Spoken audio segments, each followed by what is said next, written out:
This is Squider Dragon. Welcome back to the arena.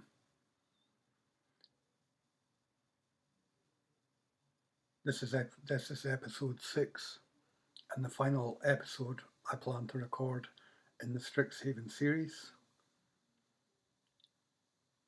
In the previous episode, we got to unlock through the colour challenges the 5 monocoloured decks, and we got into having our first quest, and I showed you that you can build a specific deck, the Cast Creatures quest, making it easier for you to complete certain quests.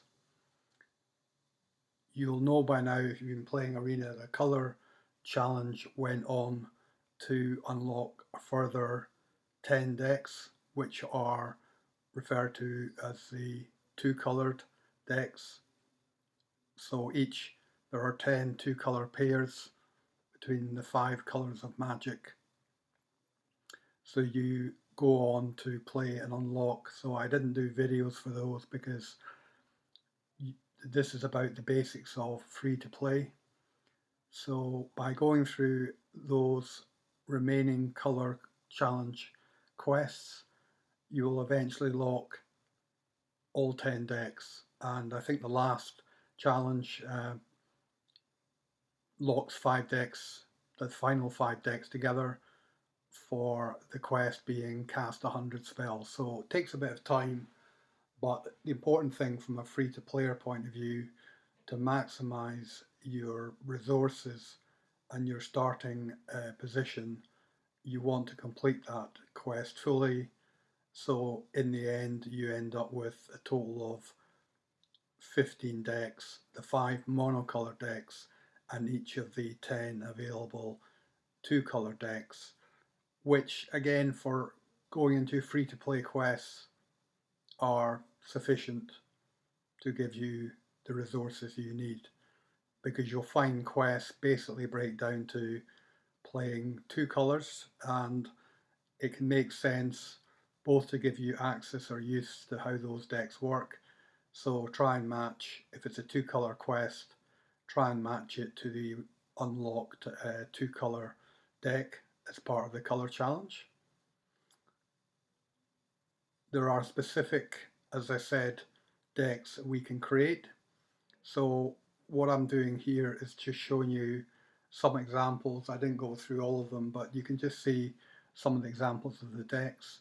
So take time to inspect the decks, particularly pay attention to the mana curve, which we discussed, and you'll see most of the decks are built properly, so they have a decent mana curve, meaning that you're able to cast creatures on starting from turn 1 and 2 right through to your more powerful spells. Remember, with the two colour deck, one of the challenges you'll face, and this is where mulligan, where you can restart your hand. So if you don't believe you have the correct starting mana based, you can always mulligan to improve the odds. So here we can see what I wanted to do as well in summary of where we've been in looking at the cards that we unlocked. So when this video goes out, it's basically been 18 days. That's full days, including weekends. 18 days since the release of Strixhaven, and I mentioned to you as part of a free-to-player, you should expect to lock approximately 2 decks every couple of days. So within those 18 days, I've managed to unlock a total of 40. When you look at it at a pack point of view, some of them, remember, are packs you get on the reward track experience rather than purchasing. But in effect, when I look through my deck and my collection with this new account, I have opened about 40 packs. In fact, in total it was 40 if you include all the rares and mythics, and don't forget the wild cards, because in fact you'll see when I do the summary of the wild cards, now I've used one of those wild cards specifically to unlock Professor Onyx in our Silver Quill deck, but for now I haven't really used. I'm just building the collection because I've been relying on playing. I want to maximize or get used to playing with these 15 decks that we've unlocked. Um, Remember the 5 monocolour decks, and then you have the 10 two-colour decks. So I wanted to just look at the collection.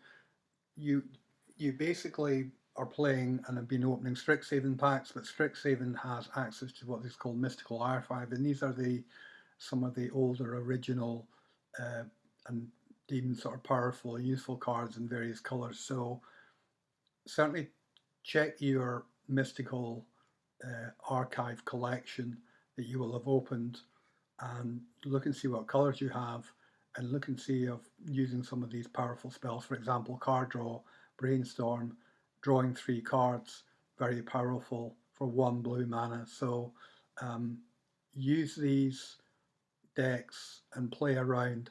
Now, one piece of advice I'd give you to so you can compare and contrast how you're doing with your own deck builds is as a starting point, you could clone if you want to just upgrade or modify an existing deck. What I'm encouraging you to do is to use the copy deck. So copy one of the existing decks that you want, or whether it's monocolored or one of the 2-color decks. Just copy that and then make changes to the copy. The reason for doing that is you can compare over time about you're improving your deck, and if you ever wanted to go back to see what the original deck's like, you haven't lost that. And there are plenty of deck slots. You have 75 deck slots, so I think it's good, particularly as a starting player and as a free-to-play player, to always have access or remind yourself of what that starting pool was. And more often than not, it's fine if you find that you prefer, maybe just because of the way they're built, or you try and experiment with adding additional cards in, but keep an access. And you see, I've kind of, I started to went through, I didn't get completion because I had some issues doing the updates, but I started numbering the decks so as we can see that, for instance, 1, Keep the Peace, was the very first white deck, if you remember, we opened. So I wanted to keep track of those, and then in this account to date, I've created 3 additional decks. One was for the creature quest. There's another deck I created. One of the quests you'll see are kill creatures, and I am suggesting or recommending that you can use Arachnos, that's the black and red, because they tend to have spells that can kill creatures, because that's what the quest says. So rather than being stuck by, remember, the aim in the free-to-player experience is understanding what the quest's asking you to do and making sure you're casting spells that meet that quest condition. So like kill creatures, it might be a bit frustrating because unless you're playing against versing a deck that plays a lot of creatures, that might take a little bit of time. But at least by having this kill creature Rakdos deck, I think I in the video here I might get to show you what that looks like. But in essence, it predominantly uses the killing spells, sort of like red and black, things like murder, killing spells. I also created Strixhaven because we have a lot of Strixhaven cards. My best combination of cards, particularly with having to craft many of the wild cards that I've used, my best deck was to build a Silver Quill deck. And Silver Quill, remember, is Orzhov, so it uses the white and black. But you've also got an Orzhov deck as part of the 10 deck upload. So you can have a look at those, compare those two Orzhov decks, and just see what strategies they contain. In this final episode, when I've been also sharing player resources, as I refer to them, links, in this final episode, because we we have got to the point, or you should have hopefully completed, and if not, continue to play through the color quest until you got it fully unlocked. You'll know when that happens because it'll no longer show color challenge. And of course, as the tutorial suggests, you can go back and replay the color challenges if you just want to remind yourself of how going against different decks goes. But you complete them once, and once you complete everything fully, you get access, as I said, to these 15 decks, which is a great start for your collection. So particularly when you're running your daily quests, look at the color challenges. With the color challenges, it makes sense to use the colors that are mentioned, and there'll be 2 colors, so that might take the alternative strategies I've suggested. You might think that some of your decks that you're happier playing, or you think works well. If it's a 2 color challenge, you could also play one of the monocolor decks in that color, because it will both, playing it doesn't really matter. You don't have to strictly play a 2 color deck. You can play one of the 2 colors if you believe that's quicker and maybe more effective at getting you to complete the quest as quickly as possible. So we go back then, just to finish this off. The messages again is, I think Magic the Gathering is a free-to-player game. It's engaging. If you like the sort of fantasy scene things, you don't have to necessarily put money into this game. You can have a completely free-to-play experience, which in these modern days may be something that is important to you, and not just you, maybe your friends as well. Because if you start Magic the Gathering and you enjoy the game, the other good thing is try and get your friends involved. You can both play, you can both start your own collection, you can watch these videos giving you the tips, read the resources I've given you, share with your friends, and play against your friends. And that you can decide between the two of you, I want to understand these decks better, and rather than going through what's called the standard play queues or trying to do standard ranked, where you'll be matched against completely random opponents, which is most of the time that's what you'll be doing to unlock your quests. But it can be good for your learning and enjoyment of the game to have a friend or multiple friends. So get together. Remember, I refer to this Friday Night Magic. So in effect, what Wizards have done in this free, for anybody starting in Magic for the first time in this free-to-play experience, unlocking these 10 decks are giving you access to this Friday Night Magic experience. So you can pick the type of deck with among those 10, or even use the monocolored decks. And as you can see, the decks that Wizards provide you are in themselves very well built. So you can find playing them without any changes once you get used to how they're working. And you need a bit of luck as well, but just when you get used to playing through, you'll find that you can rely on and learn from playing your own games rather than relying on others. Of course, there's a lot of good resources out there, and a lot of people will say, yeah, you should go onto the channels. I plan to put some links in for resourcing and sponsoring, but of course, that will depend on the future of this series. So, as I said, this is the last episode, episode 6. So what I'll do is I'll maybe put it out there, share it kind of online, try and get people interested. So if you're somebody watching, you found the channel and you like what you see, given that I'm under no illusion that there are far more professional, better channels in terms of teaching you Magic, but remember, this focuses on a free-to-player experience, trying to guide you through that, but also giving you somewhere that's kind of safer. So, some of the more professional channels have thousands of followers, maybe even up to 10, 20, 30,000 or more.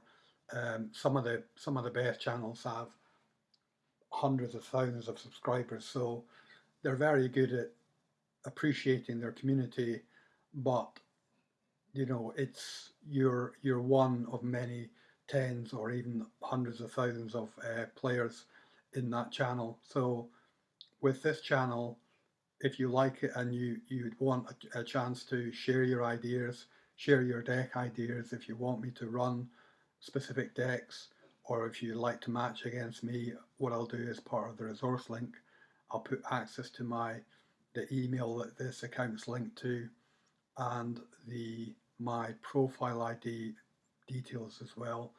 So feel free at any time to invite me as a friend, and we can match up together and leave a comment in the videos saying that you'd be happy to do some online matches, so I can record if that works. We could record, so ask me what specific decks or what you're trying to work on, um, how you would like to play that, and we can play, whether we play a series of, if you want a series of games like the Colour Challenge to go up against different decks, we can discuss that, and we can do a video which will help other players as well. So that was the idea of the series, getting you as an introduction to Magic.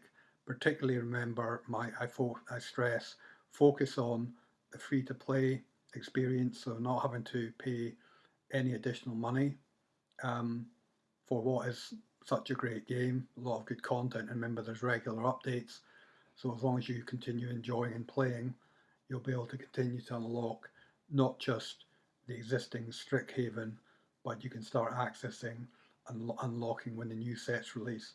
And you're also able to, once you get to understand the game better, there are historic cards, older cards that are available to you in Arena, but it will take you time to understand that it might be worthwhile spending some of your gold acquiring them. Remember, you can also, it's not necessarily about spending gold for a pack, but it's how you use these wild cards that you have access to. So pay attention to the decks as well, particularly the 15 decks that have been unlocked. Get used to playing with those, particularly with the two colour decks. I leave a resource, as I said as well, resource that talks about what the names of these two colour pairs are. I won't go into it now, but also how to build them. One cosmetic that I did purchase, just because rather than having the standard deck list, there was an option there to spend gold to build this, to buy this sleeve, the backs of your cards. So I did that just to see that it's personalised. So you can do that. You can play cosmetics, but from my point of view, mainly use it to buy cards. And if it's a cosmetic like a sleeve that you like, do that. So that's the end of this episode, and it's the end of this Strixhaven series. But tell me what you think in comments. Provide me your details if you want to. And as ever, thank you for watching. This is Squider Dragon.